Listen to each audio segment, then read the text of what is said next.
হৃদমায়ার প্রেমগাথা season ১ পর্ব সংখ্যা ৬১-৬২। লেখনীতে রিক্তা ইসলাম মায়া। গল্প পাঠে আমি অরুরা ইসলাম। রাত ৯টা ১৫ ঘরে। সারাদিন পর হৃদের গাড়ি প্রবেশ করলো বাড়ির চত্বরে। পার্কিং এরিয়াতে গাড়ি থামতে একজন দেহরক্ষী এগিয়ে আসলো দ্রুত। তাড়াহুড়োয় গাড়ির দরজা টেনে ধরতে গম্ভীর মুখর হৃদ নামলো তাতে। হাতের কৌটাটা পাশের দেহরক্ষীকে এগিয়ে দিতে দিতে হাঁটলো বাড়ির ভেতরে। পেছনে আসিফ তখনও ড্রাইভারের সাথে বসা। হৃদের পরপর সেও গাড়ি থেকে নামলো, তবে হৃদের পিছন পিছন বাড়ির ভিতরে গেল না। দেহরক্ষীর হাত থেকে হৃদের কৌটাটা নিজের হাতে নিতে নিতে ফের ঘুরে তাকালো হৃদের চলে যাওয়ার পথে। আজ বিগত ১ মাস ১২ দিন হতে চলল হৃদ বাংলাদেশে ফিরেছে, অথচ প্রয়োজনের বাইরে হৃদ আসিফের সঙ্গে দুটো কথা বলে না। কাজের সূত্রে দুজনের সর্বক্ষণ একত্রে থাকায় হয়, তারপরও হৃদ বিগত দিনের কথা জানতে চায়নি আসিফের কাছে। কেন আসিফ মায়ের খবর নেয়নি হৃদের অনুপস্থিতিতে? আসিফ থাকতেও কেন মায়ের বিয়েটা হলো?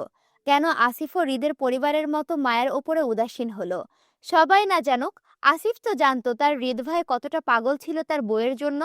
তারপরও সে কেন হেফাজত করলো না তার হৃদ ভাইয়ের আমানতকে? সত্যি বলতে আসিফ এতদিন ভয় পেত এসব প্রশ্নের মুখোমুখি হতে। তার কাছে উত্তর নেই এসব প্রশ্নের। কিন্তু আজকাল আসিফ খুব করে চায় তার কাছে হৃদ ভাই এইসব প্রশ্নগুলো করুক আসিফকে। আসিফ কি উত্তর দিবে তা জানা নেই। তারপরও সে খুব করে চায় হৃদ অন্তত আসিফের ওপর আগের মতো অধিকারবোধ দেখিয়ে প্রশ্ন করুক। মানুষ প্রশ্ন তাকেই করে যার ওপর মানুষ অধিকারবোধ রাখে। আসিফের ওপর তার হৃদ ভাইয়ের অধিকারবোধ ছিল সর্বত্র। মূলত হৃদের সঙ্গে আসিফের শুধু প্রফেশনাল সম্পর্কে সীমাবদ্ধ ছিল না, হৃদের পার্সোনাল মানুষগুলোর মধ্যে আসিফও একজন ছিল। দুনিয়া না জানলেও আসিফ জানতো হৃদের প্রফেশনাল কিংবা পার্সোনাল বিষয়ের সম্পর্কে। কিন্তু আজকাল হৃদ শুধু আসিফকে প্রফেশনাল কাজের মধ্যেই রাখে, পার্সোনাল কোনো বিষয়ে ভিড়ায় না। হৃদের এই অদৃশ্য দূরত্বটা আসিফকে খুব করে পোড়ায়।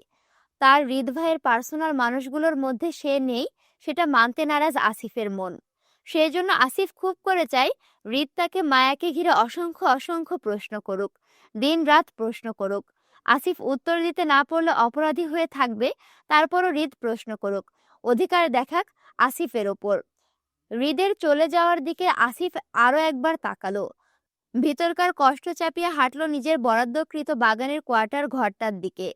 বাড়ির ভিতরে প্রবেশ করতে করতে হৃদের পা থেমে গেল আলোবিহীন অন্ধকারময় ড্রয়িং রুমটা দেখে। আবছা আলোয় হৃদ চারিপাশে তাকাতে তার কপাল কুঁচকে এলো বিরক্তিতে। বাড়িতে এতগুলো কেয়ারটেকার থাকতে রাত ৯টা অবধি এখনো ঘরের আলো জ্বালায়নি, এই বিষয়টিতে ক্ষিপ্ত হলো হৃদ। এমন না বাসায় বিদ্যুৎ নেই, বাহিরে আলো জ্বলছে মানে বাসায় বিদ্যুৎ আছে। বিদ্যুৎ না থাকলেও জেনারেটর আছে, বিদ্যুতের সমস্যা হওয়ার কথা না। ক্ষিপ্ত হৃদ বিরক্তিতে এগিয়ে গেল ড্রয়িং রুমের আলো জ্বালাতে। সুইচ বোর্ডের অনুসন্ধান করতে হঠাৎ হৃদের পা থেমে গেল অদ্ভুত কিছুর গোঙানির শব্দে। মুহূর্তে সুইচ বোর্ডে থাকা হৃদের হাত স্থির হলো। আলো না জ্বালিয়ে কান খাড়া করলো শব্দের উৎস খুঁজে। ক্রমশ হৃদের বিরক্তির কপালটা শীতল হয়ে আসলো সুফিয়া খানের বন্ধ দরজার দিকে তাকিয়ে। এই ঘরটায় সুফিয়া খান আর মায়া থাকে। এই মুহূর্তে তার মা সুফিয়া খান বাসায় নেই, বাইরে আছেন কোনো কাজে। বাড়িতে রাফা মেয়েটাও নেই, বিগত ১ মাস হলো। মায়াকে ঢাকা নিয়ে আসার ১২ দিন পর রাফাকে ওর পরিবার নিয়ে যায়। তারপর থেকে মায়া সুফিয়া খানের সঙ্গেই থাকছেন। তবে আজ মায়া একা ছিল বাড়িতে, কেয়ারটেকারের সঙ্গে। সকলের অনুপস্থিতিতে মায়া কক্ষ হতে অদ্ভুত গোঙানির শব্দটা পেতে হৃদের বুকে মুচড়ে উঠল ভয়ে। আবারও মায়া প্যানিক অ্যাটাক করেছে ভেবে ঘরের আলো না জ্বালিয়ে তৎক্ষণাৎ দৌড়ালো সেদিকে। দরজার সম্মুখে যেতে যেতে হৃদের পা থমকে দাঁড়ালো আবছা আলোয় অন্ধকার রুমের দৃশ্য দেখে। স্তব্ধতার ন্যায় মাথা চক্কর দিয়ে উঠল মুহূর্তেই। অন্ধকার রুমের আপত্তিকর দৃশ্যে হৃদের মাথায় আকাশ ভেঙে পড়ার মতো অনুভব করলো। সমস্ত সত্তা নাড়িয়ে কেঁপে উঠল বুক। হৃদ স্থির পায়ে কম্পিত হাত উঠিয়ে চাপানো দরজাটা ভেতরে ঠেলতেই দৃশ্যমান হলো যৌনতায় লিপ্ত হতে কাউকে। হৃদ অনুভূতি চোখে তাকালো সেদিকে। দেখলো খুব জোরাজোরি করে লোকটা তার যৌনতা মিটাচ্ছে মেয়েটার সঙ্গে। হৃদের মনে হলো কক্ষে মেয়েটি তার হৃদ। এই কক্ষে এই বেডে তার হৃদই শুয়ে থাকে সব সময়। আজ সকলে অনুপস্থিতিতে তার অসুস্থ হৃদের সুযোগ নিল অন্য কেউ। হৃদ আবারও দেরি করলো তার হৃদের কাছে পৌঁছাতে। হৃদের ভিতরকার সত্তা তীব্রভাবে ধিক্কার জানালো হৃদকে। তার এত ক্ষমতা, এত পাওয়ার থাকার পরও সে দুইবার ব্যর্থ হলো নিজের বউকে বাঁচাতে। হৃদের ব্যর্থতা যেন হৃদের ওপরই হাসলো। সে তার বউকে প্রথমে অন্যের সাথে বিয়ে হওয়া থেকে আটকাতে পারল না, আর আজ অন্যের লালসার শিকার হতে রক্ষা করতে পারল না। হৃদ নিস্তব্ধ শীতল চোখে তাকিয়ে রইল সেদিকে। ঠান্ডা পরিবেশে হৃদের কপালে ঘাম ঝরছে কার্নিশ বেয়ে। দরজার উপর হাতটা কাঁপছে তীর তীর করে। হৃদের গলার গলগণ্ডটাকেও বারবার ওপর নিচ হতে দেখা গেল। মানুষ হৃদ খানের বাড়ি অব্দি আসবে তো দূর, হৃদের সামনে দাঁড়াতেও ভয় পায়। না জানি প্রাণ নিয়ে ফিরতে না পারে সেই ভয়ে। অথচ আজ তার বাড়ি, তার ঘর, এত পাহারাদারের মাঝেও হৃদের বউ সেফ রইল না। লালসার শিকার হলো অন্য কারো হাতে। মায়া তো মানসিক রোগী, সেই জন্য কেউ তার সুযোগ নিলেও সে ঠিকঠাক বলতে পারবে না। এই জন্য হয়তো তার অসুস্থ বউয়ের সুযোগ নিল অন্য কেউ। আচ্ছা, কার এত বড় কলিজা হলো যে হৃদ খানের বউকে অপবিত্র করলো? কে ছিল তার বউকে? এইসব কতদিন ধরে হচ্ছে তার বাড়িতে? হৃদের অবহেলায় কি সে তার হৃদকে হারিয়ে ফেলল? হৃদ অনুভূতিহীন চোখে হঠাৎই ঝিমিয়ে উঠল। নাকে তরল কিছু গড়িয়ে পড়ল গল করে।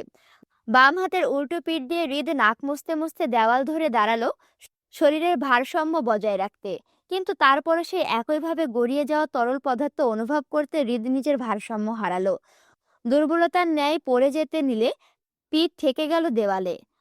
অসাবধানতায় হৃদের হাত লেগে ফ্লাওয়ার প্যাশনটা পড়ল ফ্লোরে। মুহূর্তেই ছড়িয়ে ছিটিয়ে গেল মাটির প্যাশনটা। উচ্চ শব্দে ধরফরিয়ে উঠল ধর্ষণকারী লোকটা। তড়িঘড়ি করে বিছানা হতে মেয়েটিকে ছেড়ে ফ্লোর থেকে শার্ট প্যান্টে উঠিয়ে জড়ালো গায়ে।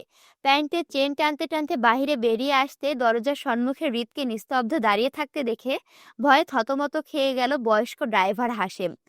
হৃদ তখনও অনুভূতিহীন শূন্য চোখে তাকিয়ে রইল বয়স্ক ড্রাইভার লোকটার দিকে। ক্রমেই চোখ ঘুরালো লোকটার খোলা প্যান্টের চেইনের দিকে। থমথমে বয়স্ক হাসেম হৃদের দৃষ্টি অনুসরণ করে ভয়ে তৎক্ষণাৎ বাহিরের দিকে দৌড়াতে দৌড়াতে প্যান্টের চেন আটকালো। ঘরের ভেতর থেকে কারো ফুপানোর কান্নার শব্দ হৃদের কানে যেতেই হৃদ দেওয়াল ধরে বসলো ফ্লোরে। রুমে মেয়েটা আত্মচিৎকার যতটা গাঢ় হচ্ছিল, হৃদের নিঃশ্বাসের গতি ততই ধীর হচ্ছিল। অন্ধকারে মেয়েটির আত্মচিৎকার বলছে হৃদ আবারও ব্যর্থ হয়েছে তার হৃদকে হেফাজত করতে। সোফায় হাত পা ছাড়িয়ে গায়ে এলিয়ে বসে হৃদ। ডান হাতে ঝুলছে ফ্লোরের ওপর। সেই হাতে ধারালো ছুরিটা চুইয়ে চুইয়ে রক্ত ঝরছে ফ্লোরে। সামনে লাশ হয়ে উপর হয়ে পড়ে আছে তখনকার ড্রাইভার হাসেম লোকটা। তার তাজা রক্তে রঞ্জিত ফ্লোর। হৃদের ছাই রঙের শার্টটা কালো হয়ে আছে রক্তের ছিটায়। দুপায়ের নিচ অবধি ভেসে গেল সেই রক্ত। নিস্তর হৃদের একটা পা হাসেমের পিঠে রেখে বাগানের খোলা বাংলোতে গায়ে এলিয়ে সোফায় শুয়ে সে। সামনে আসিফ থমথমে মুখে দাঁড়িয়ে। নিস্তব্ধ পরিবেশে কারো মুখে কোনো কথা নেই। হৃদের ভয়ে আসিফ কথা বলতেও সাহস পাচ্ছে না। বাড়ির ড্রাইভারকে হৃদ হঠাৎ কেন কুপিয়ে মারল তাও বুঝতে পারছে না আসিফ।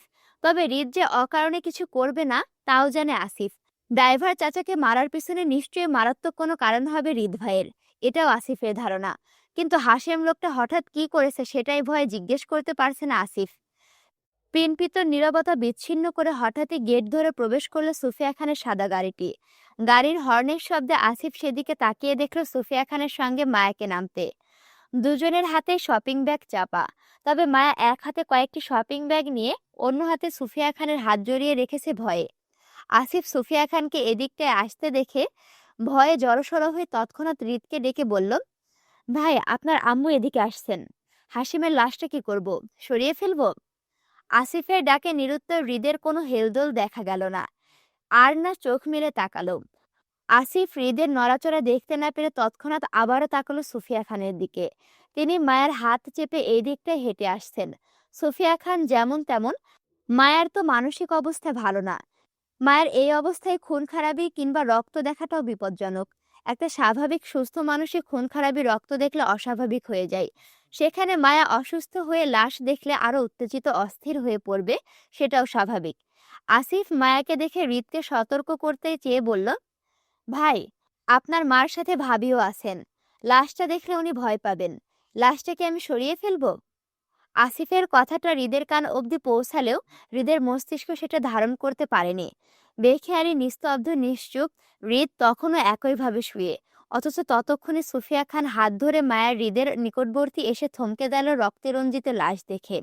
ভয়ার্ত মুখে উত্তেজিত ভঙ্গিতে সুফিয়া খানের হাত টেনে আঙুল তাক করলো হৃদের পায়ের নিচে থাকা হাশেম লোকটির দিকে।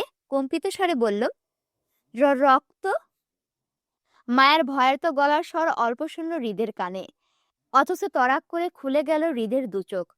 মুহূর্তে ঘাড় ঘুরিয়ে তাকালো অদূরে মায়ের সঙ্গে দাঁড়িয়ে থাকা মায়ের দিকে।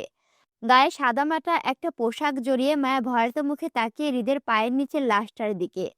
হৃদ মায়াকে নিজের মায়ের সঙ্গে সহি সালামত দেখে কেমন নিশ্চুপ চোখে তাকিয়ে রইল মায়ের আদলে নিষ্পাপ মুখটার দিকে।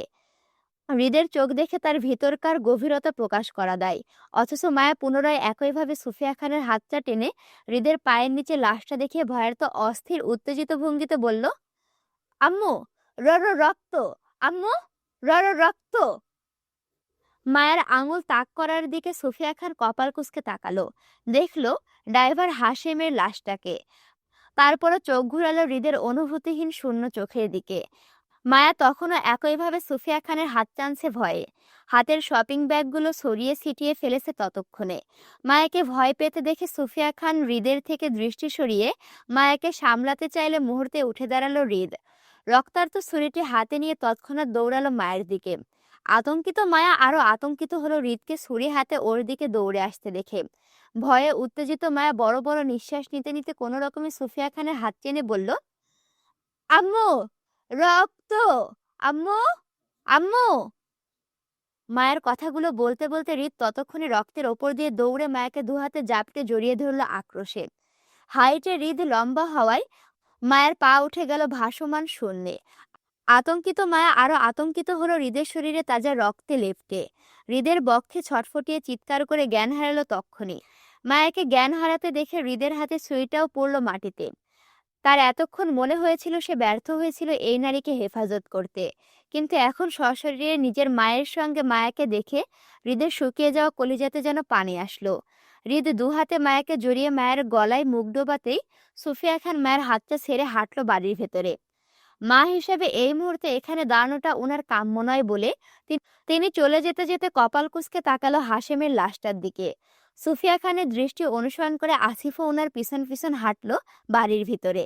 মূলত কারো জানা নেই হৃদ কেন মারল ড্রাইভার হাশেমকে। মারার পিছনে যে মায়ের কোনো কারণ থাকতে পারে সেটা ঠিকই বুঝলো আসিফ, নয়তো এতদিন পর হঠাৎ করেই কেন হৃদ ভাই মায়া ভাবির জন্য উতলা হয়ে উঠবে। নিশ্চয় মায়াভাবীকে নিয়ে হৃদ ভাই কোনো বিষয়ে ভয় পেয়েছে ভীষণ, সেই জন্য বিগত দিনের ভুলভ্রান্তি ভুলে নিজের বউকে কাছে টেনেছে সে। এর থেকে ভালো আর কি হতে পারে, দুজন মিলে গেলেই হয়। সবার করা অপরাধবোধও কমে আসবে তাতে। তাছাড়া এবার নিশ্চয়ই মায়াভাবী দ্রুত ঠিক হতে পারবে। হৃদ ভাই সাথে থাকলে সবই সম্ভব। আসিফ হৃদকে প্রাইভেসি দিতে সরে যেতেই দীর্ঘদিনের টানাপোড়েন ছাপিয়ে মায়াকে জড়িয়ে পরপর ঠোঁট বোলালো মায়ের গলায়। বেহুশ মায়া হৃদের বক্ষে শরীর ছেড়ে দিতেই হৃদ মায়াকে নিয়ে বসালো জায়গায়। দুহাতে মায়ের মাথা চেপে মুখটা মুখোমুখি ধরতে কপাল ঠেকালো মায়ের কপালে। হৃদ বিড়বিড় করে বলল, সরি হৃদ, খুব করে সরি। তোকে হারিয়ে বেঁচে থাকার মতো সাহসী আমি নই। হৃদের শরীরে স্যাঁতসেঁতে রক্তে মায়ের শরীরও লেপ্টে গেল তাতে। হৃদের হাতের রক্তে মায়ের গলা গাল লেপ্টে যেতে হৃদ কপাল উঠিয়ে তাকালো মায়ের আদলে মুখটার দিকে। এই মুখটা তার খুব শখের। এই মুখটা ছাড়া তার দিন যায় না, রাত পোহায় না, অথচ তার অনুপস্থিতিতে এই মুখটার প্রতি সকলের অবহেলা জড়িয়ে। হৃদ জানে না এই নারীকে ছোঁয়া তার জন্য কতটুকু হালাল, তারপরও সে এই নারীকে তার অবহেলায় অন্য কাউকে ছুঁতে দেবে না। এই নারী তার না হোক, তারপরও হৃদের কাছে হেফাজতে থাকুক এই নারীকে হারিয়ে সে প্রাণে বাঁচতে পারবে না, এই বিষয়টি সে অনেক আগে উপলব্ধি করেছিল। তারপরও হৃদ বিগত দিনে অনেক চেষ্টা করেছিল এই নারী থেকে দূরে থাকার, কিন্তু হৃদ ব্যর্থ এই নারীকে ভুলতে। হৃদ জানে না তখন অন্ধকার রুমে মায়ের জায়গায় কে ছিল সেই কক্ষে, তবে এখন এক মুহূর্তের জন্য মনে হচ্ছে অন্য মেয়ের জায়গায় আজ মায়া থাকতে পারত। হৃদের অবহেলায় কেউ মায়ের অসুস্থতার সুযোগ নিতে পারত, কিন্তু আজ নিজের মায়ের জন্য হৃদ মায়াকে হেফাজতে পেয়েছে। গুমোট নিঃশ্বাসে হৃদ মায়াকে কোলে নিয়ে উঠে দাঁড়ালো, বড় বড় পা ফেলে হাঁটলো বাড়ির ভিতরে। ড্রয়িং রুমের এক পাশে রহিমা মাথা নুইয়ে সুফিয়া খানের পা চেপে কান্নাকাটি করছে হাশেমের হাতে ধর্ষিতার শিকার হয়ে। আসিফ তার মুখোমুখি দাঁড়িয়ে বড় বড় চোখ করে। হৃদ খানের বাড়িতে যে কেউ এইসব করার সাহস করতে পারে সেটা রহিমার কাছে এইসব না শুনলে বুঝতে পারত না আসিফ। সুফিয়া খান চোখ মুখ কেমন শক্ত করে দাঁড়িয়ে দাঁতে দাঁত চেপে। হৃদ বেহুশরত মায়াকে কোলে করে সিঁড়ি বেয়ে ওপরে উঠে যেতে গম্ভীর সুফিয়া খান চোখ ঘুরিয়ে তাকালো সেদিকে। দেখলো হৃদ মায়াকে নিজের রুমে না নিয়ে তার পাশাপাশি অন্য রুমে ঢুকতে। হৃদের তখনকার হাসিমকে মারার কারণটা চট করে বুঝে গেল সুফিয়া খান। একজন নারীকে অসম্মান করার বিষয়টা সুফিয়া খানের নীতিমালার বাইরে। নারীকে অসম্মান করা পুরুষ সমাজে নোংরা কীট হয়, আর এসব কীট সমাজে জীবিত থাকলে ক্রমশ সমাজটা দূষিত হতে থাকবে। তাই এসব কীটের বেঁচে থাকা থেকে মরে যাওয়াই উত্তম। সুফিয়া খান শক্ত চোয়ালে আসিফকে ডেকে বলল, আসিফ, লাশটা পুলিশের মর্গে পাঠিয়ে দে, ওরা সামলে নিবে।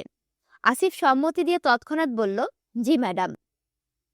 রেস্টুরেন্টের মুখোমুখি চেয়ারে বসে আয়ন আর জুই। জুইকে এই অবধি আয়নের সঙ্গে দেখা করতে মানাতে অনেক কষ্ট করতে হয়েছে আয়নকে। বিগত 1.5 মাসে অনেক চেষ্টার পর আজ জুই রাজি হলো আয়নের সঙ্গে দেখা করবে বলে। জুই এসেছে সবে 20 মিনিট হলো, অথচ অল্পতেই বিরক্তিতে চোখ মুখ কুঁচকে বসে আছে। আয়ন সেই তখন থেকে জুইকে বোঝানোর চেষ্টা করে যাচ্ছে বিগত দিনে যা হয়েছে তাতে আয়ন ইচ্ছাকৃতভাবে হার্ট করতে চায়নি কাউকে। একটা ভুল বোঝাবুঝি থেকে এইসব কিছু হয়েছে বলে দাবি করলো। তারপরও অবুঝ জুই মানতে নারাজ আয়নের কথা। আয়নের বাক্যের মাঝে জুই কেমন অসন্তুষ্ট গলায় বলল, আপনার কথা শেষ হয়েছে? আমার আর শুনতে ভালো লাগছে না, আমি বাসায় যাব। জুইয়ের কথায় আয়ন খানিকটা শক্ত গলায় বলল, জুই, আপনি এবার বাড়াবাড়ি করছেন। একবার অন্তত শান্ত মাথায় আমার কথাগুলো বোঝার চেষ্টা করুন প্লিজ। জুই তেরা উত্তরে বলল, আমার মুড নেই আপনার কথা শোনার। সময় থাকলে অন্য একদিন শুনবো, আজ আসি, বাই। কথাটা বলেই জুই দাঁড়িয়ে যায় চলে যাওয়ার উদ্দেশ্যে। জুইকে দাঁড়িয়ে যেতে দেখে খপ করে জুইয়ের হাতটা চেপে ধরল আয়ন। জুইকে টেনে জায়গাতে বসাতে চেয়ে বলল, আমার কথা শেষ না হওয়া অবধি আপনি কোথাও যেতে পারবেন না জুই, জায়গায় বসুন। আয়নের হাত ধরাতেই চেতে উঠল জুই। নিজের হাত মোচড়ামুচড়ি করে ছাড়াতে চেয়ে বলল, অসভ্যতামির একটা লিমিট থাকে, আপনি সকল লিমিট ক্রস করে ফেলেছেন। আমার পারমিশন ছাড়া আপনি আমাকে ছুলেন কিভাবে? হাতটা ছাড়ুন বলছি, অসভ্য লোক। জুইয়ের কথা বাতাসে উড়িয়ে দেওয়ার মতো করে আয়ন তৎক্ষণাৎ উত্তর দিয়ে বলল, আমার আপনাকে ছোঁয়ার অধিকার আছে বলেই ছুঁয়েছি জুই। আমার শুধু আপনার হাত না, আরো অনেক কিছু ছুঁয়া বা দেখার অধিকার আছে। আপনার সাথে আমার সকল লিমিট ক্রস করারও রাইট আছে। তাই চুপচাপ আমার কথাগুলো শুনুন, নয়তো আমি বাধ্য হব আপনার সাথে জোর করতে। জুই জেদ্দি গলায় বলল, আপনার যা করার আপনি তা করেন, আমার কিছু যায় আসে না। আর কি বা রেখেছেন আপনারা আমাদের সাথে করতে? আমার পরিবারের প্রতিটা সদস্য ছন্নছাড়া জীবন পার করছে। মায়া পাগল হয়ে বাড়ি ছাড়লো, আরিফ ভাই কাকিকে নিয়ে ঘর ছাড়লো, মুক্তা আপু স্বামীর সংসার ছাড়লো, কাকা অসুস্থ হসপিটালে আছেন। আপনাদের দোয়ায় আমাদের সুন্দর পরিবারটা ধ্বংস হয়ে গেল। এত কিছুর পরও যদি আরো কিছু করা বাকি থাকে তাহলে সেটাও করে যান প্লিজ, আমরা সয়ে নিব। আমাদের চামড়ায় সয়ে গেছে এই সব কিছু। জুয়ের কথায় আয়ন জুয়ের হাতটা চেপে নিজের কাছে টেনে বলল, এসবের পিছনে আমাকে কেন দোষী করছেন জুই? আমি সত্যিই বুঝতে পারিনি আমাদের অনুপস্থিতিতে আপনাদের পরিবারে এত কিছু ঘটে যাবে। আমাদের আর কিছু বোঝাতে হবে না, যা হওয়ার আমাদের সাথে হয়েছে। আপনারা ভালো থাকুন প্লিজ, এবার আমাকে যেতে দিন, ভালো লাগছে না আমার, হাতটা ছাড়ুন। আয়ন জুয়ের হাতটা না ছেড়ে বরং আবারও জোরালোভাবে চেপে ধরে অসহায় গলায় বলল, আপনি কখনো আমাকে বুঝতে চান না জুই, আমার ভালোবাসা কখনো আপনার চোখে পড়ে না। আপ আয়নের কথা শেষ হওয়ার আগে জুই চেতে উঠে বলল, আপনার কি ভালোবাসা বুঝবো আমি? মুখে মুখে চিল্লালেই বুঝি ভালোবাসা হয়? ভালোবাসার মানে বুঝি না আমি। আপনি বুঝেন ভালোবাসা কি? আজ যদি হৃদ ভাইয়ের জায়গায় আপনি অসুস্থ থাকতেন তাহলে হৃদ ভাই কখনোই নিজের বউয়ের খোঁজ না নিয়ে থাকতো না আপনার মতো। আপনার বউ ছাড়া চলে, কিন্তু হৃদ ভাইয়ের বউ ছাড়া চলে না বলে সে এত হাঙ্গামা করতে পারে মায়াকে ঘিরে। আপনার বিয়ে করা বউ তো আমি ছিলাম। কই, আমার প্রতি কি দায়িত্ব পালন করেছেন আপনি? খোঁজ নিয়েছিলেন আমার বিপদের সময়ে? জানতে চেয়েছিলেন কেমন আছি আমরা? দায়িত্ব কি শুধু আপনার নিজের পরিবারেরই প্রতি? আমি আপনার দায়িত্বের মধ্যে পড়ি না? বিয়ে করলে সকল দায়িত্ব শেষ? মনে করছেন বিয়ে করে আমাকে পেয়ে গেছেন, তাই না? তাহলে শুনে রাখুন, আমিও বলছি, আপনার মতো মানুষের সংসার আমি জুই কখনো করব না বেঁচে থাকতে। আয়ন জুয়ের হাতটা ছেড়ে গালে হাত রাখতে রাখতে অসহায় গলায় বলল, জুই প্লিজ এমনটা বলবেন না। আমাকে অন্তত একটা সুযোগ দিন নিজের ভুলগুলো ঠিক করার, প্লিজ। জুই সিটকে আয়নের হাতটা নিজের গাল থেকে সরিয়ে দিতে দিতে বলল, একদম আমাকে ছোঁয়ার চেষ্টা করবেন না আপনি। আমার থেকে দূরে থাকুন। কথাটা বলে জুই আয়নের হাত ছাড়িয়ে চলে যায় বাইরের দিকে। আয়ন অপরাধী মুখে তাকিয়ে রইল জুইয়ের চলে যাওয়ার দিকে। এসব টানাপোড়ার সম্পর্কগুলো কবে ঠিক হবে আল্লাহ জানে। তবে আয়ন মনে মনে ঠিক করলো একবার জুইয়ের বাবার সঙ্গে দেখা করবে দুজনের বিষয়টা জানাতে। বুকের মধ্যে উষ্ণ তাপে ঘুম ভেঙে যায় সুফিয়া খানের। খুব নরম কিছু সিটি আছে ওনার বুকে। সুফিয়া খান বন্ধ চোখের পাতা টেনে খুলতে খুলতে হাত রালো বুকের সাথে সিটিয়ে থাকা বস্তুটির উপর। হাতে লাগলো কারো উষ্ণ উত্তপ্ত শরীর। অন্ধকার কক্ষে সুফিয়া খান ঘাড় উঁচিয়ে তাকালো নিজের বক্ষে থাকা শরীরটির দিকে। বিড়াল ছানার নেই সুফিয়া খানের বুকে মুখ গুজে ঘুমিয়ে আছে মায়া। সুফিয়া খান মায়ের কপালে হাত রাখতে রাখতে বুঝতে পারল মায়ের শরীর পড়ছে জ্বরে। তিনি তৎক্ষণাৎ হাত বাড়িয়ে অন্ধকার রুমে আলো জ্বালালো, ল্যাম্পপোস্টে সুইচ বোর্ড চেপে। উজ্জ্বল কক্ষে তিনি পুনরায় মায়ের গায়ে হাত বুলালো। রাতে ঘুমানোর সময়ও মায়ের শরীরে তাপমাত্রা ঠিক ছিল, কিন্তু মধ্যরাত হতে হতে মায়ের গা কাঁপিয়ে জ্বর ওঠার কারণটা তিনি বুঝল না। বিগত 1.5 মাসে উনার বেশ অনেক কষ্ট পোহাতে হয়েছে মায়াকে স্বাভাবিকে আনতে। যদিও মায়া পুরোপুরি সুস্থ নয়, তারপরও সুফিয়া খানের সঙ্গ মায়ার বেশ পছন্দ। উনার কথা শুনেন, উনার মতো কাজও করে মায়া। বিগত 1 মাসে মায়ের প্যানিক অ্যাটাক হয়নি আর। জ্বরটাও তিনি নিয়ন্ত্রণে নিয়ে এসেছিল। মায়ের খাবার দাবার, ঘুম, মেডিসিন, পরিচর্যা সবকিছু তিনিই দেখাশোনা করেন। ওনার নিয়মতান্ত্রিকের মধ্যে দিয়ে মায়ের অস্বাভাবিক মাত্রার জ্বর পুনরায় মায়াকে মানসিক চাপে ফেলতে পারে বলে চিন্তিত হলেন সুফিয়া খান। কপালে চিন্তিত ভাঁজ ফেলে উঠে বসতে বসতে মায়ের বাহু টেনে বালিশে শোয়ালো। রিমোট চেপে এসির পাওয়ার বন্ধ করতে করতে মায়ের গায়ে ব্ল্যাঙ্কেট জড়ালো। বিছানা ছেড়ে উঠে দাঁড়ালো মায়ের মেডিসিন হতে জ্বর মাপার থার্মোমিটার নিতে। ড্রয়ার খুলে থার্মোমিটার নিয়ে মায়ের মুখে পুরে তিনি দেওয়ালের ঘড়ির দিকে তাকালো। সময় নিয়ে অপেক্ষা করলো। পুনরায় মায়ের মুখ থেকে থার্মোমিটারটি বের করতে দেখল মায়ের গায়ের জ্বর 104 ডিগ্রিতে। তিনি থার্মোমিটারটি হাতে নিয়ে কপাল কুঁচকে তাকালো মায়ের দিকে। মায়ার জ্বরের কারণ খুঁজতে গিয়ে মনে পড়ল সন্ধ্যা রাতের কথা। ড্রাইভার হাসিমের লাশের সঙ্গে হৃদকে রক্তাক্ত অবস্থায় দেখে অতিরিক্ত ভয় থেকে জ্বর এসেছে মায়ার। মানসিক রোগীদের এই জন্য এসব খুন খারাপির রক্ত দেখাটা ঠিক নয়। তারা অল্পতে উত্তেজিত হয়ে পড়ে। সেখানে মায়ের রক্তাক্ত অবস্থায় গোটা লাশ দেখেছে, হৃদকে ছুরি হাতে। মায়ের গায়ের জ্বর আসাটাও স্বাভাবিক, কিন্তু সুফিয়া খান ভয় পাচ্ছেন এই জ্বরের ঘরে মায়ের না আবার প্যানিক অ্যাটাক করে বসে। তাহলে ওনার বিগত 1.5 মাসে মায়াকে খানিকটা সুস্থ করার চেষ্টাটা পুরোটা বৃথা যাবে। চিন্তিত সুফিয়া খান নিজের ফোন খুঁজলো এই রাতে মায়াকে নিয়ে হসপিটালে যাবে বলে। বেডসাইডের টেবিল হতে নিজের ফোন উঠাতে উঠাতে খট করে শব্দ করলো দরজায়। এই রাতে ওনার রুমে কে হতে পারে সেটা দেখতে তিনি ঘাড় ঘুরিয়ে তাকালো দরজার দিকে। দেখলো হৃদকে গম্ভীর মুখে ওনার রুমে প্রবেশ করতে। হৃদকে অসময়ে ওনার রুমে আসতে দেখে কপাল কুঁচকে তিনি সোজা হয়ে দাঁড়ালো ফোন হাতে নিয়ে। হৃদের পিছন পিছন ডক্টর সাজিদাকেও দেখলো কক্ষে প্রবেশ করতে। সুফিয়া খান বুঝলো হৃদের কাছে মায়ের অসুস্থতার খবর ওনার আগেই পৌঁছেছে। মায়া তো আর যাবে না নিজের অসুস্থতার খবর জানাতে হৃদকে। তার মানে ওনার ছেলে হৃদ নিজেই এসে দেখে গেছে মায়াকে।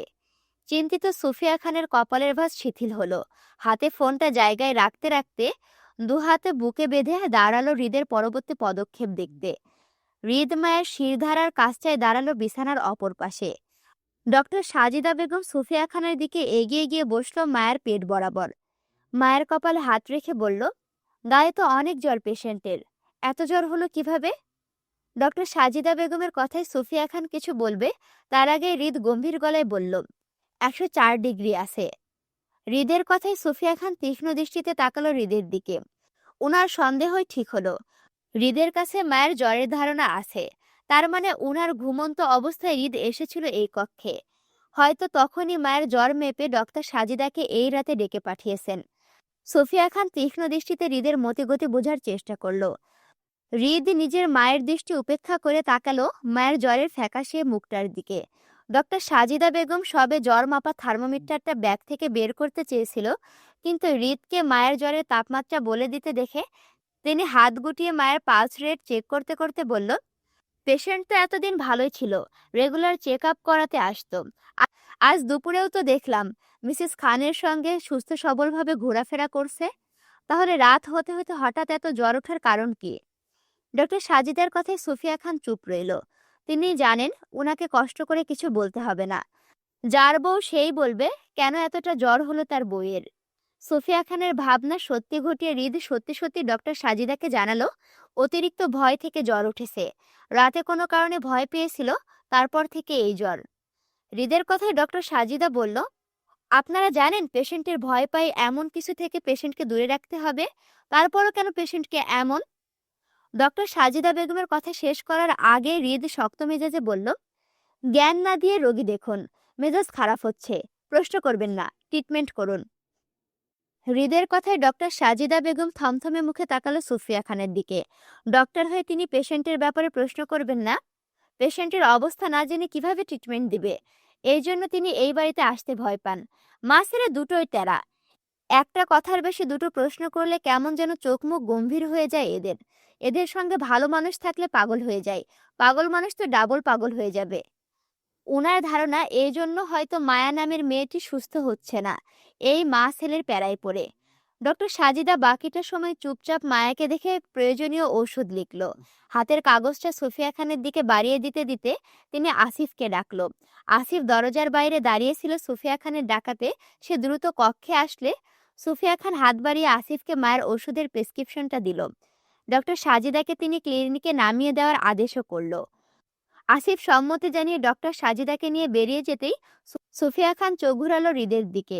হৃদ তখনও মায়ের দিকে তাকিয়ে। নীরবতা ভেঙে সুফিয়া খান বলল, তুমি কি করে জানলে মায়া অসুস্থ? তুমি এসেছিলে এই রুমে? হৃদ তেরামি করে উত্তর করল না, আর না কিছু বলল। হৃদের নীরবতাকে সুফিয়া খান সম্মতি ধরে নিয়ে বলল, তুমি খাবে কিছু? খাবার দিব? রাতেও কিছু খাওনি? বরাবরই সুফিয়া খানের প্রশ্নে হৃদ নিরুত্তর রইল। আর না জায়গা ছেড়ে নড়ল। সুফিয়া খান হৃদের মুখের দিকে তাকিয়ে রইল উত্তরের আশায়। হৃদ রাতে কিছু খায়নি জেদ করে। উনি এত করে ডাকলো তারপরও রুম হতে বেরোলো না। হৃদের এখনো মেডিসিন চলে। না খেয়ে এত পাওয়ারফুল ওষুধ খাওয়াটা হৃদের শরীরের জন্য খুব রিস্ক। তাছাড়া হৃদের সুগারের সমস্যা আছে, না খেয়ে থাকলে সুগার ফল হয়। সুফিয়া খান ধৈর্য নিয়ে পুনরায় প্রশ্ন করলো হৃদকে, বলল, মেডিসিন নিয়েছিলে তুমি? হৃদ উত্তর না করে সুফিয়া খানের গোপনে দীর্ঘশ্বাস ফেলে বলল, তুমি রুমে যাও হৃদ, আমি আছি মায়ের পাশে। সুফিয়া খানের কথা উপেক্ষা করে হৃদ সেখানে দাঁড়িয়ে রইল জিদ ধরে।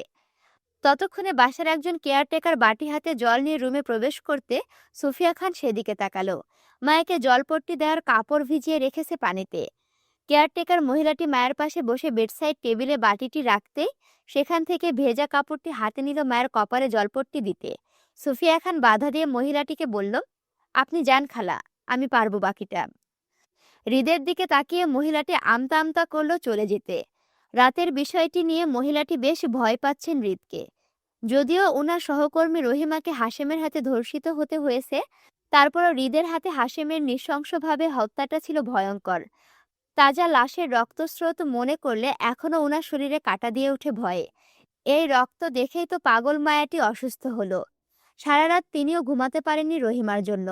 হৃদ খানের আদেশ পেয়ে সে এখানে এসেছিল। এখন যদি হৃদ খানের কাজটা না করে আবার চলে যায়, তাহলে নিশ্চয়ই স্যার রাগ করবেন। কাজের মহিলাটিকে আমতা আমতা করতে দেখে বলল, আমি আপনার লগে থাকি ম্যাডাম, কোনো মহিলাটিকে বলতে না দিয়ে সুফিয়া খান গম্ভীর স্বরে বলল, নো নিড, আপনি যান। কাজের মহিলাটি আর দ্বিমনা করল না। ভয়ে ভয়ে সম্মতি দিয়ে বেরিয়ে আসতে চাইলে পেছন ডাকল সুফিয়া খান। কাজের মহিলাটিকে উদ্দেশ্য করে বলল, খালা, ফ্রিজে খাবার আছে, আপনি সেটা গরম করে এই ঘরে দিয়ে যান। আচ্ছা ম্যাডাম। মাথা নাড়িয়ে সম্মতি জানিয়ে কাজের মহিলাটি দ্রুত বেরিয়ে যেতেই সুফিয়া খান মায়ের মাথায় জলপট্টি দিতে লাগলো। খানিক সময় নিয়ে হৃদের খাবারও চলে আসলো সুফিয়া খানের ঘরে। জেদ্দি হৃদ চুপচাপ খেয়েও নিল মায়ের ঘরে সোফায় বসে। খাওয়া দাওয়া শেষে কক্ষ হতে বেরিয়ে গেল, পুনরায় ফিরে আসলো কিছুক্ষণ পর। সুফিয়া খান বুঝতে পারল হৃদি নিজের মেডিসিন নিতে গিয়েছিল কক্ষে। ততক্ষণে আসিফ ও মায়ের ঔষধ নিয়ে আসলে সুফিয়া খান মায়াকে সেসব খাওয়ালো সময় নিয়ে। এই পুরো সময়টা হৃদ একই জায়গায় দাঁড়িয়ে। শেষ রাতের দিকে মায়ের জ্বর কমে আসতে হৃদি সুফিয়া খানের কক্ষ ছাড়ল। সকাল 8টা। এলোমেলো মায়া গায়ে চাদর টেনে ডাইনিংয়ে টেবিলের চেয়ারে পা তুলে বসে। সারা রাতভর জ্বরের তোপে শরীর বেশ দুর্বল মায়ার। সুফিয়া খান রাতভর জেগে মায়ের খেয়াল রেখেছেন।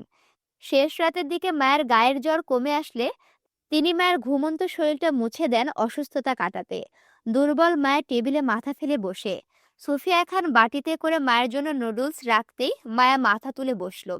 জ্বরের শুকনো মুখে বাটির দিকে তাকিয়ে বলল, আমি খাবো না আম্মু। সুফিয়া খান মায়ের কপালে হাত রেখে শরীরে জ্বর মাপল।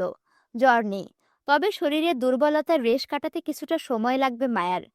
খাবার খাইয়ে মায়াকে মেডিসিন দিতে হবে বলে সুফিয়া খান নরম সুরে বলল, তুমি আম্মুর কথা শুনবে না?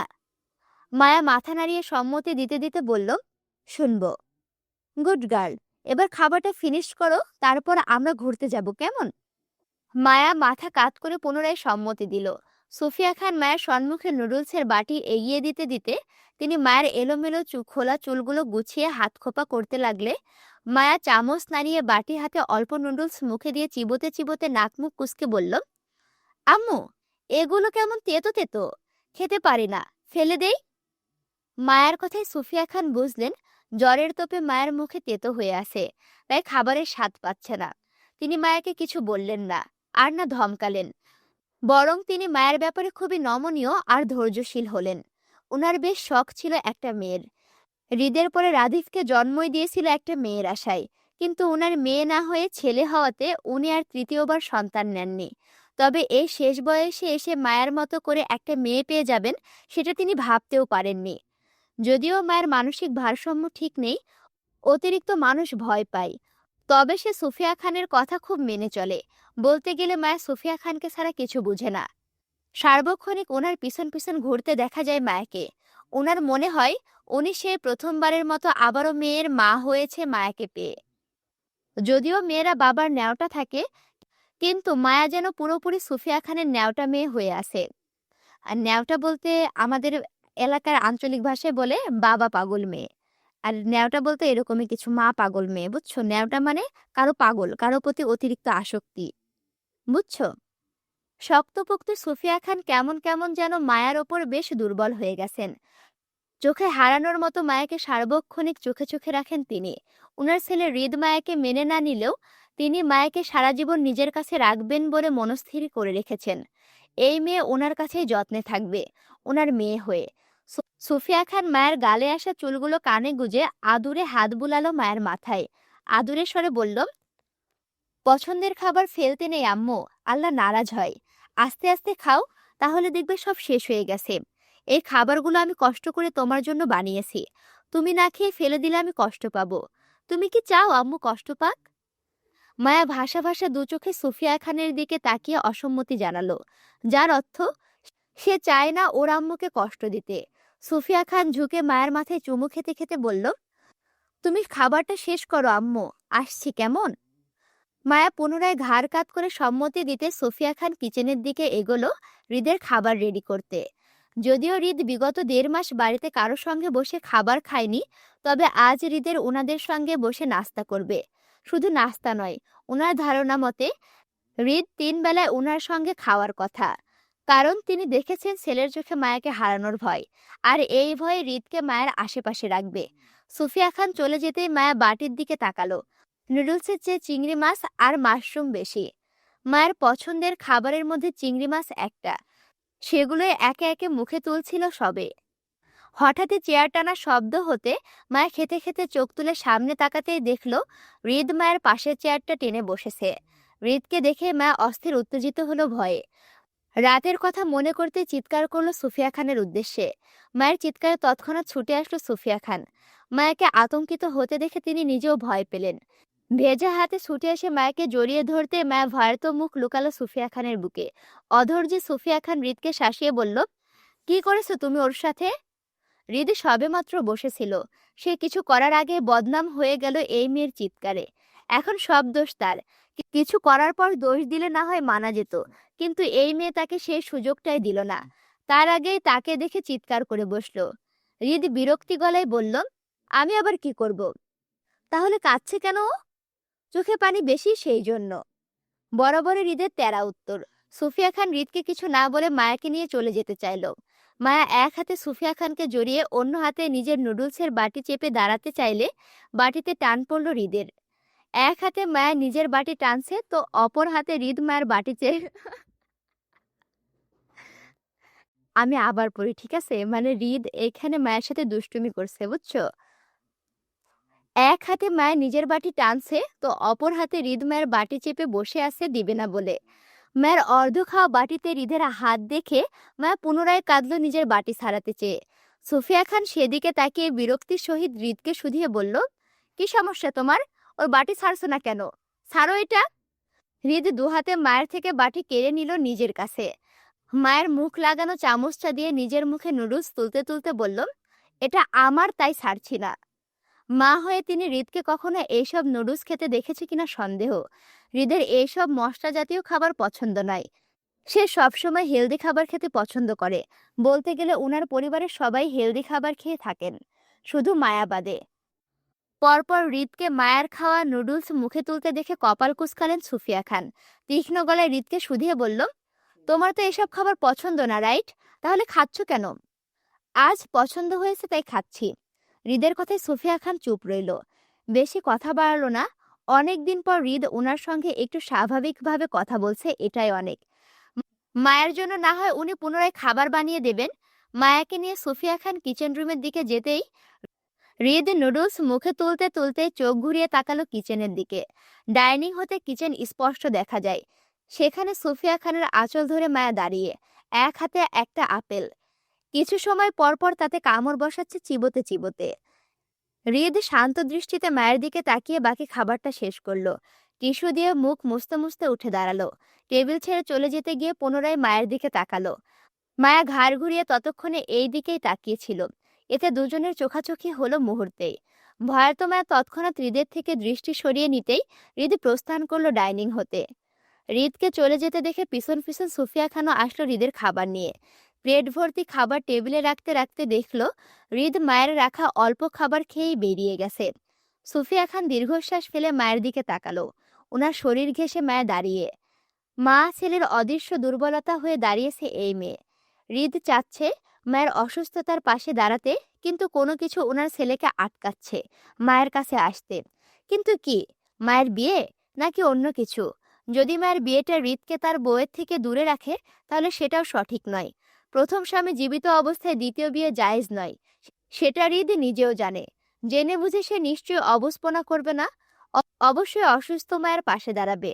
আর যদি সত্যি মায়ের বিয়ে নিয়ে হৃদ দ্বিধায় থাকে, তাহলে সেটা হৃদ চাইলে সে নিজেই ক্লিয়ার হতে পারে। খোঁজ করতে পারে হৃদের বিয়েটার ব্যাপারে। যেটা হৃদ নিজে থেকে করছে না, তার মানে হৃদ স্বেচ্ছায় চাচ্ছে না মায়ের বিষয়টা ক্লিয়ার হতে। হয়তো হৃদ মায়ের সুস্থতার অপেক্ষা করছে সত্যিটা জানার।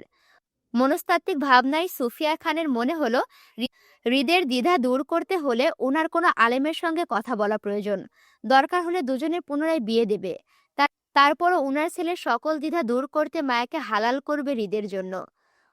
তপ্ত রোদে উত্তপ্ত শহর। আরিফ সবে দোকানের ঘাটি হাতে বাসায় ফিরল। ক্লান্তিতে বাসার কলিং বেল চেপে দাঁড়ালো গায়ের শার্টটা দুবার ঝাঁকিয়ে। শরীরের ঘামে শার্ট ভিজে লেপ্টে। এই সময়ে গোসল না করলেই নয়, বড্ড অসহায় লাগছে নিজেকে। আরিফ কলিং বেল বাজানোর 10-15 সেকেন্ডের মাঝে দরজা খুলে দিল কেউ। আরিফ ক্লান্তিময় চোখে সামনে তাকাতেই তার চোখ শিথিল হলো কারো স্নিগ্ধ মুখ দেখে। ফুটফুটে লাজুক হেসে দরজা ধরে দাঁড়ালো সে, যেন এতক্ষণ সে আরিফের অপেক্ষায় বসেছিল। আরিফ ঘরে প্রবেশ করতে করতে আরো একবার চোখ ঘুরিয়ে তাকালো মেয়েটির দিকে। মুহূর্তে দুজনের চোখাচোখি হলো। সংকোচে আরিফ চোখ নামিয়ে নিল, মেয়েটি নিল না, বরং দরজা লাগিয়ে আরিফের পিছন পিছন রুম অবধি যেতে যেতে বলল, আজ এত বেশি দেরি হলো কেন তোমার ফিরতে? প্রশ্নে গাঢ় অধিকারবোধ জমা মেয়েটির। আরিফ সে অধিকারকে সম্মান জানিয়ে রুমে যেতে যেতে ঘাড় ঘুরিয়ে তাকালো বসার ঘরের দেওয়াল ঘড়ির দিকে। ঘড়ির কাঁটা 3:15 দেখে সে খানিকটা চিন্তিত স্বরে বলল, বেশি দেরি হয়েছে আমার? আরিফের দৃষ্টি ধরে মেয়েটিও এক পলক তাকালো সময়ের কাঁটার দিকে। আরিফের কথা সম্মতি দিয়ে বলল, হয়েছে একটু, তবে ব্যাপার না। আম্মু কই? দুপুরে খেয়েছে কিছু? খেয়েছে, কিন্তু আম্মু মায়াকে দেখার জন্য রোজ কান্নাকাটি করে। তুমি আম্মুকে মায়ের কাছে নিয়ে গেলেই তো পারো। ফিহার কথায় আরিফ চুপ রইল। মায়ের অসুস্থতার কথা সবার জানা, কিন্তু মায়া কত ভারসাম্যহীন রোগী সেটা রেহেনা বেগম বা ফিহা তারই কেউ জানে না। আরিফ মায়ের বিষয়টা ওর মাকে জানাতে চায় না বলেই ফিহাকে কিছু বলে না। যদিও ফিহা সত্যিটা জানলে ওর মাকে বলবে না, তারপরও আরিফ রিস্ক নিতে চায় না তার মাকে নিয়ে। মায়ের সত্যিটা জানলে রেহেনা বেগম আরো অসুস্থ হয়ে পড়বেন বলে আরিফ সত্যিটা জানাতে চায় না নিজের মাকে। তাছাড়া আরিফ ইন্ডিয়া থেকে ফেরার পর বেশ কয়েকবার চেষ্টা করেছিল মায়ের সঙ্গে দেখা করার, কিন্তু রিদ খানের কড়া সিকিউরিটি ভেঙে সে আজও সক্ষম হয়নি মায়ের সঙ্গে দেখা করার। বলতে গেলে মায়ের জন্য ওর পরিবারকে নিষেধ করে দিয়েছে রিদ খান। তবে আসিফের সঙ্গে আরিফের রোজ কথা হয় হৃদের অগোচরে। আসিফের থেকে জানতে পায় মায়ের মানসিক অবস্থা সম্পর্কে। তার পরিবার কতটা মানসিক চাপে ফেললে তার হাসি খুশি চঞ্চল বোনটা এভাবে পাগল হয়ে যায়, সেটা ধারণা আরিফও করতে পারে না। মায়ের কথা মনে পড়লে আরিফের তীব্র বুক ব্যথা করে অপরাধ বোধে। বড় ভাই হয়ে সে বোনকে হেফাজত করতে পারেনি। আরিফের অনুপস্থিতিতে ওদের পরিবারের সবাই মায়াকে অন্যত্রে বিয়ে দেবে, সেটা সত্যি আরিফের কাছে অকল্পনীয় ছিল। আরিফের এতবার করে বলার পরও বিবাহিত মায়াকে আবারও বিয়ে দেওয়াটা শুধু অন্যায় নয়, পাপও হয়েছে। সে ইন্ডিয়া থেকে ফিরে মায়ের বিয়ের খবরটা শুনে তার মাথায় আকাশ ভেঙে পড়ার মতো শক্ট হয়েছিল। তারপর এই নিয়ে পরিবারের সকলের সঙ্গে আরিফের ঝামেলাও হলো। বাপ চাচা ফুপিরা সবাইকে এড়িয়ে মায়ের হাত ধরে সে সেই রাতেই বাড়ি থেকে বেরিয়ে আসলো তার অসুস্থ পরিবারকে ত্যাগ করে। যে পরিবারের সন্তানদের জীবনের কোনো মূল্য নেই, সেই পরিবারে আরিফও থাকবে না বলে ঠিক করলো। মায়ের হাত ধরে চট্টগ্রামে তার বাসায় এসে উঠল। একা বাড়িতে আরিফ ওর মায় থাকতো। কিন্তু দিন দিন মায়ের জন্য রেহেনা বেগমের অসুস্থতা বাড়তে থাকলে সে হিমশিম খেত নিজের মা আর নতুন নতুন বড় করা ব্যবসাটাকে একত্রে সামলাতে। এবার সে সবেমাত্র ব্যবসাটা বড় করে তুলেছে। না চাইতেও সারাদিন রাত তার গোডাউনেই পড়ে থাকতে হতো বলে তার মা অযত্নে অসুস্থতায় বাসায় পড়ে থাকতো একা একা। এজন্য সে এক সন্ধ্যায় নিজের মাকে নিয়ে ফিহার হোস্টেলে হাজির হয়। ঘামন্ত শরীরে ময়লা শার্টে ফিহাকে ফোন করে নিচে নামতে বলে সে গাড়ি নিয়ে বাহিরে দাঁড়িয়ে। ফিহার গায়ে সাদামাটা পোশাক ছিল সব সময়ের মতো, কিন্তু ফিহা নিচে নামে আসতে আরিফ ফিহাকে বিয়ের প্রস্তাব দিয়ে বসে তৎক্ষণাৎ। সেই দিন ফিহা প্রচুর শকড হয়েছিল। যদিও দুজনের মাঝে তাদের বিয়ে নিয়ে আলোচনা হচ্ছিল, কিন্তু আরিফ হুট করে এসে ফিহাকে বিয়ে করতে চাইবে এমনটা জানতো না ফিহা। আরিফের প্রস্তাবে প্রথমে ফিহা না করতে চাইল নিজের পরিবারের অনুপস্থিতি দেখে, কিন্তু পাছে রেহেনা বেগমের অসুস্থতার কথা শুনে সেই রাতে আরিফের হাত ধরে বিয়ে করে এই বাসায় উঠে এসে তারপর থেকে ফিহা এই বাড়িতেই থাকছে আরিফের বউ হয়ে। রেহেনা বেগমের শরীরও আগের থেকে অনেকটাই সুস্থ, শুধু মায়ের জন্য কান্নাকাটি করে সবসময়, যা আরিফ চাইলেও নিজের মাকে মায়া অবধি নিয়ে যেতে পারবে না। কারণ রিদ খান মায়ের সঙ্গে কারো দেখা করতে দিবে না। হয়তো হৃদের জায়গায় আরিফ থাকলেও তাই করত। নিজের বউয়ের বিয়ে জোর করে অন্য কোথাও দেওয়া হলে সেও ঠিক এমনই করে সবাইকে নিষেধ করত ফিহার সঙ্গে দেখা করতে। তাই আরিফের ধারণা মতে রিদ খান নিজের জায়গায় ঠিক বলে সেও কোনো কিছুতে বাড়াবাড়ি না করে বরং চুপচাপ থাকে। আপাতত তার মায়ের ব্যাপারে কি করা উচিত সে বুঝে উঠতে পারে না। বুঝতে পারলেও হয়তো রিদ খান আরিফকে কিছু বলতে দিবে না। মনস্তাত্ত্বিক ভাবনার মাঝে আরিফ রুমে প্রবেশ করে গায়ের শার্টটা খুলতে খুলতে বলল, তুমি খেয়েছো কিছু? ফিহা বিছানার উপরে পা ঝুলিয়ে বসতে বসতে বলল, না, তোমার জন্য অপেক্ষা করছিলাম। এত বেলা অবধি অপেক্ষা না করলেই পারো ফিহা। আমার আসতে মাঝে মধ্যে দেরি হতে পারে, তুমি খেয়ে নিও। বিয়ের আগে তোমাকে দুপুরে না খাইয়ে খাইনি কখনো, এখন বিয়ের পর খাবো? আরিফ বেশ শান্ত দৃষ্টিতে তাকালো ফিহার সুন্দর আদুলে মুখটার দিকে। ফিহার অবদান তার জীবনে অনেক। সব সময় আরিফের সুখে দুঃখে ফিহাকে পাশে পেয়েছে সে। বিয়ের আগে তাদের সম্পর্ক ছিল 1 বছরের, কিন্তু দুজন পরিচিত ছিল 2 বছরের। এই 2 বছরে ফিহা রোজ তার জন্য দুপুরের খাবার পাঠাতো টিফিন করে কোচিং সেন্টারে। মাঝে মধ্যে রাতেও পাঠাতো, যদিও আরিফ ব্যস্ত হয়ে বাসায় ফিরতে না পারত তাহলে। এই 2 বছরে আরিফ ফিহাকে খুব কাছ থেকে দেখেছে সে। ফিহা ভালোবাসার থেকে ভালোবাসার মানুষকে যত্ন করতে পারে বেশি, আর আরিফ ফিহার যত্নে আটকিয়েছে। যখন আরিফের সবচেয়ে বিপদের সময় কাউকে প্রয়োজন ছিল, তখন ফিহা এক কাপড়ে আরিফকে বিয়ে করে এই বাসায় এসে উঠেছে। তার মার খেয়াল রেখেছে, অথচ আরিফ কখনো মুখ ফুটে জানতে চায়নি ফিহা আদৌ আরিফের কাছে ভালো আছে কিনা। তুমি আমার কাছে ভালো আছো তো ফিহা? আরিফের কথায় ফিহা তৎক্ষণাৎ উত্তর দিয়ে বলল, আরে, তোমার কাছে আমি বিন্দাস আছি জান। তো তোমার মতো সুন্দর আর দায়িত্বশীল স্বামী পেয়ে আমি খুশি হব না বলো? তোমার জায়গায় যদি আমি কোনো মোটা ভুঁড়িওয়ালা টাক মাথার কাউকে বিয়ে করতাম, তাহলে হয়তো সমস্যা হতো। বেটা কিস করতে আসলে আমি তো ভয়ে ফিট খেয়ে যেতাম। কিন্তু তোমাকে দেখলে আমার ভয় লাগে না, বরং আদর আদর লাগে। ফিহার চঞ্চলতা ইতস্তত বোধ করল আরিফ। যদিও তারা এখন হাজব্যান্ড ওয়াইফ, এর পূর্বে রিলেশনে ছিল 1 বছর। তারপরও আরিফ এইসব বিষয়ে ফিহার সঙ্গে সহজ হতে পারেনি। কিন্তু চঞ্চল ফিহা প্রায় আরিফকে এটা সেটা বলে ইতস্তত করে ফেলে দেয়। আরিফ কথা ঘোরাতে চেয়ে বলল, তুমি খাবার দাও, আমি গোসল করে আসছি। আরিফকে ইতস্তত বোধ করতে দেখে ফিয়া তীক্ষ্ণ দৃষ্টিতে তাকিয়ে বলল, তুমি কিসের ব্যাপারটাই লজ্জা পাচ্ছ জান? আরিফ ফিয়াকে উপেক্ষা করে ঘামন্ত শার্টটা ময়লার ঝুড়িতে রেখে হাতে তোয়ালে নিয়ে ওয়াশরুমের দিকে যেতে যেতে ফিহার উদ্দেশ্যে বলল, সারাক্ষণ তোমার মাথায় এইসব অদ্ভুত চিন্তাভাবনা ঘুরে কেন? আরিফকে পালাতে দেখে ফিয়া তৎক্ষণাৎ দৌড়ে গিয়ে ওয়াশরুমের দরজা ধরে দাঁড়ালে আরিফের পথ আটকে বলল, তুমি আমার কথায় লজ্জা পাচ্ছ, রাইট? আরিফ থমথমে গলায় অসম্মতি দিয়ে বলল, না পাচ্ছি না, সরো। ফিহা তৎক্ষণাৎ নিজের ডান গাল আরিফের দিকে বাড়িয়ে দিতে দিতে বলল, তাহলে একটা কিস করে দেখাও তো তুমি লজ্জা পাচ্ছ কিনা সেটা। আরিফ থমথমে মুখে ফিহাকে শুধিয়ে বলল, ফিহা আমি ঘেমে আছি, সরো, গোসল করব। তুমি ঘামলে আমার সমস্যা নাই, ঘামন্ত শরীরের চুমুরটা লবণাক্ত লাগবে এই যা। লবণ আমার পছন্দ, তুমি করো তো। ফিহা পুনরায় গাল বাড়িয়ে দিতে চাইল আরিফের ঠোঁটের সামনে, কিন্তু ফিহার দুপা উঁচিয়ে আসার কারণে শরীরের ঠেই হারিয়ে পড়ে যেতে নিলে এক হাতে আরিফের খালি বুক আঁকড়ে ধরতে চাইলে পড়ে যাওয়া থেকে বাঁচতে। কিন্তু আরিফের শরীরে কাপড় না থাকায় হাত ফসকে যেতে আরিফ তৎক্ষণাৎ দু হাতে আঁকড়ে ধরল ফিহাকে। ফিহার পিঠ ঠেকে গেল ওয়াশরুমের দরজায়, আর আরিফের মুখ ফিহার গালে। কয়েক সেকেন্ডের মাঝে ফিহার গলায় চিনচিন ব্যথা অনুভব করতে ফিহা চমকে ওঠার মতো আরিফকে দুহাতে ঠেলে দূরে সরাতে চেয়ে বলল, আরিফ ছাড়ো, ব্যথা পাচ্ছি আমি। আরিফ তৎক্ষণাৎ ফিহাকে ছাড়ল না, বরং সময় নিয়ে ফিহার থেকে সরে দাঁড়াতেই মুহূর্তেই ফিহার হাত চলে যায় ব্যথিত গলায়। কামড়ের জায়গাটা ভীষণ জ্বলছে। ফিহা বিরক্তি চোখে আরিফের দিকে তাকাতে আরিফ বলল, এটা চলবে নাকি আরো একটা লাগবে তোমার? আরিফের কথায় ফিহা দমে যাওয়ার পাত্রী নয়। আরিফকে ঠেলে দিয়ে সরিয়ে দিল নিজের থেকে। রুম হতে বেরিয়ে যেতে যেতে বলল, কাজটা লোক, বউকে কিস করবে তাতেও হিসাব করে বলে তোমার একটা লাগবে নাকি দুইটা? পারলে আমার কাছে আইসো, আনলিমিটেড বন্যা বইয়ে দিব। ফিহা কথাগুলো ব্যঙ্গ করে বলল আরিফকে। আরিফ ফিহার ব্যঙ্গ ভঙ্গিমা দেখে তাকিয়ে হতাশ হলো। ফিয়া সবার সাথে ভালো ভদ্র মেয়ে হলেও আরিফের বেলা সে প্রচন্ড চঞ্চল আর বাদর টাইপ। আরিফের অবশ্য মন্দ লাগে না ফিহার চাল চলনে, বরং খানিকক্ষণের জন্য হলেও আনন্দ দেয় শত কষ্টের মাঝে।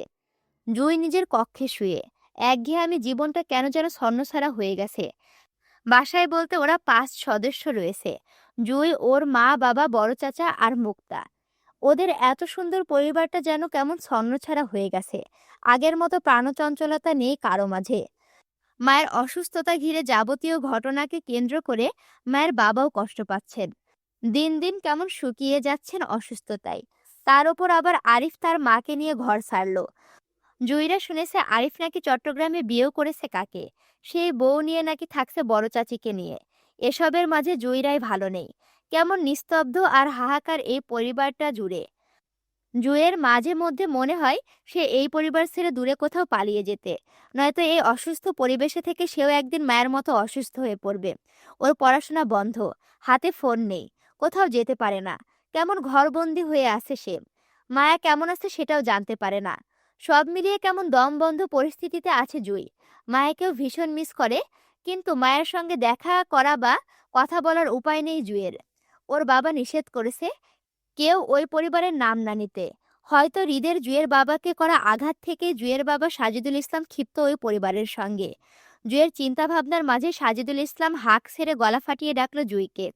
হঠাৎ করে জুয়ের নাম ধরে সাজিদুল ইসলামকে চিৎকার করতে দেখে ধরফরিয়ে শোয়া থেকে উঠে বসল জুই। গায়ের ওড়নাটা টেনে দৌড়ালো বাবার সামনে।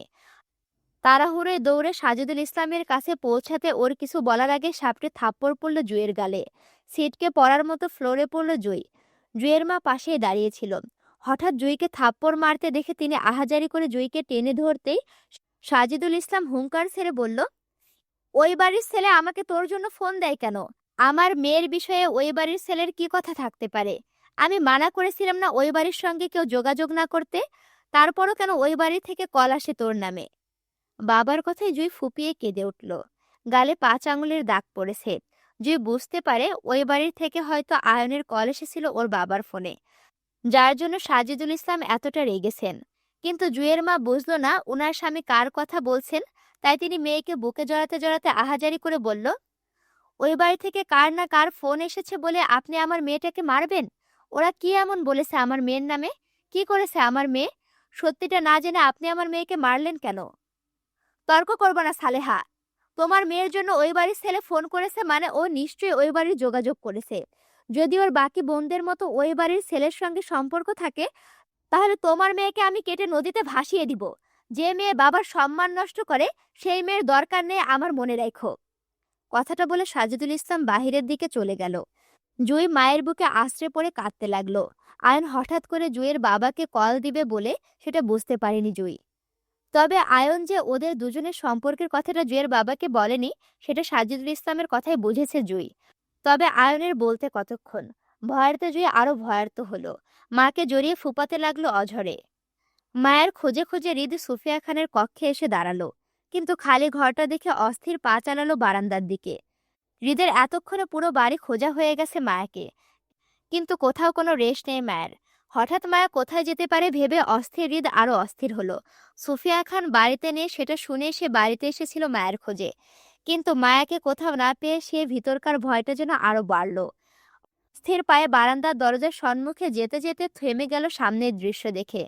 মায়া পা গুটিয়ে ফ্লোরে বসে। সুফিয়া খান চেয়ারে বসে মায়ের খোলা চুলে তেল জাতীয় কিছু দিচ্ছেন। হৃদের উপস্থিতি পেয়ে দুজনে পেছন ফিরে তাকাতেই দেখল হৃদকে। মায়ের চোখে ভয় নেই, কিন্তু সুফিয়া খানের কপাল কুঁচকে আসলো হৃদের অস্থির উত্তেজিত মুখটা দেখে। তিনি এই অসময়ে হৃদকে বাড়িতে দেখে বলল, কি হয়েছে বাবু, কোনো সমস্যা? মাতৃত্বের ভালোবাসায় সুফিয়া খান হৃদকে বাবু বলে সম্বোধন করে প্রায়শই। হৃদ মায়ের কথায় স্বস্তির নিঃশ্বাস ফেলে চোখ ঘুরালো মায়ের দিকে।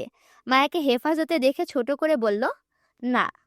কথাটা বলে হৃদ চলে যেতে নিলে পিছন ডাকলো সুফিয়া খান, বলল, দুপুরে খেয়েছিস নাকি খাবার দিব?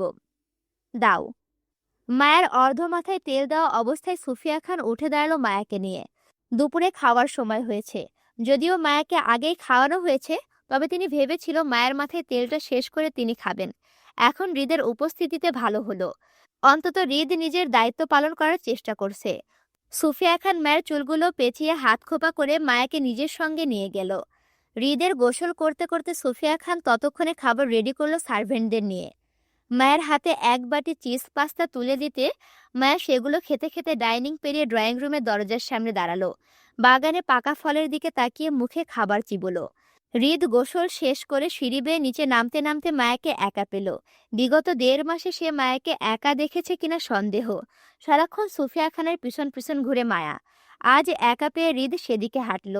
মায়ের পিঠে তার বুক ছুঁই ছুঁই করে দাঁড়িয়ে মায়ের উদ্দেশ্যে বলল, আমি থাকতে বিয়েটা কেন করলে হৃদ? হৃদের হঠাৎ কথায় চমকে ওঠার মতো করে মায়া তৎক্ষণাৎ লাফিয়ে পিছন ঘুরতেই মায়ের মুখ বাজলো হৃদের বুকে। দ্রুত পিছন হাঁটতে চাইলে হৃদের সামনে এগিয়ে মায়ের সঙ্গে দূরত্ব গোছালো। মায়া হৃদের ভয়ে তৎক্ষণাৎ হাতের বাটি পেছনে লুকালো। মায়ের ধারণা হৃদ সকালের মতো করে আবারও মায়ের খাবার ছিনিয়ে খেয়ে ফেলবে। মায়াকে নিজের খাবার লুকাতে দেখে হৃদ কপাল কুঁচকে তাকালো মায়ের দিকে। মুহূর্তেই তার চোখ শীতল হয়ে গেল মায়ের নতুন রূপ দেখে। মায়ের নাকে ছোট পাথরের নাকফুলটা চকচক করে উঠল হৃদের চোখে। হৃদ মোহিত চোখ ঘুরালো মায়ের মুখে। দেখল কানে দুটো ডায়মন্ডের পাথরের দুল দেওয়া, গলায় চেন, হাতে স্বর্ণের চুড়ি। হৃদ দৃষ্টি নত করে মায়ের পায়ে তাকালো। দেখল দুটো স্বর্ণের পায়েল জড়িয়ে মায়ের দুপায়ে। হৃদ ফের নিজের মোহিত দৃষ্টি ঘোরালো মায়ের অদলে নিষ্পাপ মুখটার দিকে। কেমন ডাগর ডাগর ভয়ার্ত চোখে হৃদের দিকে তাকিয়ে সে। হৃদ হাত বাড়িয়ে মায়ের নাকের ফুলটা ছুঁতেই মায়া হৃদের ভয়ে আবারও সিটিয়ে গেল। মায়া আশেপাশে তাকিয়ে সুফিয়া খানকে খুঁজলো হৃদের থেকে বাঁচতে চেয়ে। হৃদ মায়ের ভয়ার্ত মুখ দেখে মোহিত গলায় বলল, এসব কে দিয়েছে তোমায়? হৃদের আঙুল ঘুরালো মায়ের নাক ফুলে। মায়া ভয়ার্ত মুখে মিনমিন করে বলল, আম্মু। হৃদ মায়ের মুখে দৃষ্টি ঘুরিয়ে কানে তাকালো। দু আঙুলে মায়ের কানের দুলে ঠুকা দিতে দিতে একই গলায় বলল, সুন্দর। মায়া হৃদের ভয়ে ভয়ার্ত গলায় পুনরায় মিনমিন করে বলল, আমি যাই? না। মায়াকে দাঁড় করিয়ে রেখে হৃদ ফের মায়াতে দৃষ্টি বুলালো। সে কখনো মায়াকে এইভাবে কল্পনা করেনি। মূলত হৃদ বুঝে না মেয়েদের কিভাবে সাজলে বউ বউ লাগে। হৃদের অবুঝ হৃদয়ে বুঝ যেন সুফিয়া খান দিল মায়াকে বউয়ের মতো করে গহনাপত্র পরিয়ে। দেখতে মায়াকে বেশ বউ বউ লাগছে। হৃদ একবার নয় দুবার নয়, বারবার মায়ের উপর দৃষ্টি ঘোরালো। মন ব্যাকুল হলো মায়াকে ছুঁয়ে দেখার, কিন্তু কোথাও যেন কিছু একটা বাধা দিচ্ছে হৃদকে। হয়তো মায়ের অনাকাঙ্ক্ষিত বিয়েটা। হৃদ মায়ের দিকে দৃষ্টি স্থির রেখে খানিকটা শক্ত গলায় বলল, আমার অসুস্থতার সুযোগ নিয়ে অন্য কাউকে কবুল কেন বললে হৃদ? বাবু খেতে আয়। মায়ের ডাকে নড়ল না হৃদ, বরং দৃষ্টি স্থির মায়ের ওপর উত্তরের আশায়। যদিও সে জানে মায়া অসুস্থতার কারণে হৃদকে উত্তর দেবে না, তারপরও হৃদ মায়ের থেকে তার সকল প্রশ্নের উত্তর চাই। সে তৃতীয় পক্ষ হতে তার ব্যক্তিগত জীবনের কোনো উত্তর চায় না। দরকার হলে হৃদ অপেক্ষা করবে মায়ের সুস্থতার, তারপরও তৃতীয় পক্ষ নয়। হৃদ চাইলে তার সব প্রশ্নের উত্তর তৃতীয় পক্ষ হতে জানতে পারত, কিন্তু সে অন্যের কথা শুনে বিশ্বাস করার মতো মানুষ নয়। তার ব্যক্তিগত জীবনের সমস্যাগুলো তার ব্যক্তিগত মানুষের থেকেই শুনবে, নয়তো না। সুফিয়া খানের দেখা পেয়ে মায়া হৃদের থেকে পালিয়ে গেল। হৃদ চেয়েও মায়াকে আটকালো না, বরং যেতে দিল। হৃদকে কেন জানি মনে হচ্ছে মায়া হৃদকে একেবারে ভুলে যায়নি। যদিও মায়া অসুস্থ, এটা সত্য, তারপরও মায়া হৃদকে একেবারে ভুলে যায়নি, বরং অসুস্থতার মাঝে অল্প হলেও হৃদকে মনে রেখেছে মায়ার। আচ্ছা, কোনো কারণে কি মায়া হৃদকে এড়িয়ে যেতে চাচ্ছে, নাকি হৃদের মনে সন্দেহ? এটা কোনটা? আসসালামু আলাইকুম ওয়া রাহমাতুল্লাহ। কেমন আছো তোমরা সবাই? আশা করি ভালো আছো। আজকে একটু সময় নিয়ে দেরি করে ভিডিও ছাড়ছি যদিও, তারপরও মনে করলাম একটা ভিডিওর মধ্যে ২টা পর্ব দিই। তোমাদের খুশির কথা ভেবে, তোমাদের কথা চিন্তা করেই আমি একটা ভিডিওর মধ্যে ২টা করে পর্ব দিলাম আজকে। তবে কালকে কেমন দিব এটা শিওর বলতে পারছি না। তবে যদি সম্ভব হয় একটা ভিডিওর মধ্যে ২টা করে পর্ব দিব ইনশাআল্লাহ। আর শোনো, ভিডিওতে লাইক কমেন্ট শেয়ার না করলে হবে? লাইক কমেন্ট শেয়ার করো। আর এখনো যদি আমার চ্যানেলটি সাবস্ক্রাইব করে না থাকো, অবশ্যই সাবস্ক্রাইব করে পাশে থাকো। দেখা হচ্ছে পরবর্তী ভিডিওতে। আমি তোমাদের সাথে আছি, তোমাদের অপ্রিয় পাঠিকা অরোরা ইসলাম। আল্লাহ হাফেজ।